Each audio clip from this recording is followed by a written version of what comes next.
presets. So we made a lot of adjustment to this photo. I want to save it as a preset so I can use it later. How can I do that? I'll just come over here to the presets and click on this burger menu and then save the settings. Now it will ask me what I want to save on this presets. In my case, I'm going to keep it as it is, but typically when you're creating presets, you have to uncheck the exposure, white balance, and also lens corrections and chromatic aberration, all of these, because these are different for different cameras. So you have to save it like this. For now, I'm going to keep it as it is, and then I will save it. It will ask me to save it somewhere. I'm going to save it on the desktop, and I will name it test preset 1 and save. Now it is done.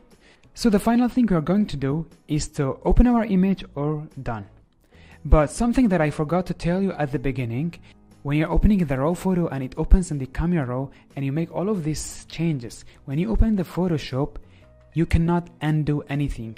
Anything that you did to your photo, you cannot undo it. And we don't want that. We want to have control over our photo.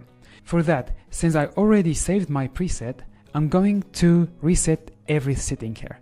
So how can I do that? I'll just press on the Option on the Mac and Alt on the Windows and click on the Reset. Now we got our original photo. After we reset all of the settings, I'm going to open the image. And now we have our photo inside Photoshop.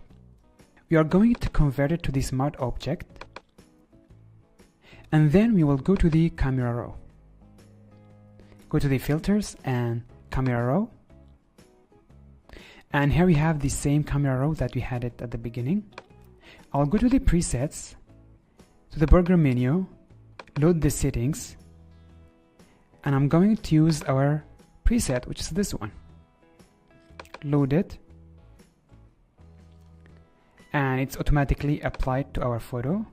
Press OK. Because the preset was made for something like this, we cropped it. I'm going to crop our photo from here as well.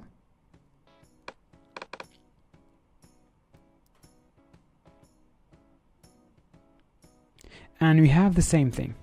Because we added the filter to a smart object, we are still able to play with the filters.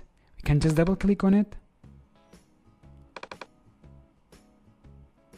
And we can always change the settings.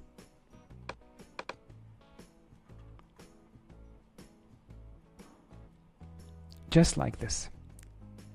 So this is the end of this lesson. Hope you enjoyed and learned something new. And by the way, if you master the Camera Raw filter, it means you mastered Adobe Lightroom as well, because they are very much similar. I'll see you in the next lesson. Bye bye.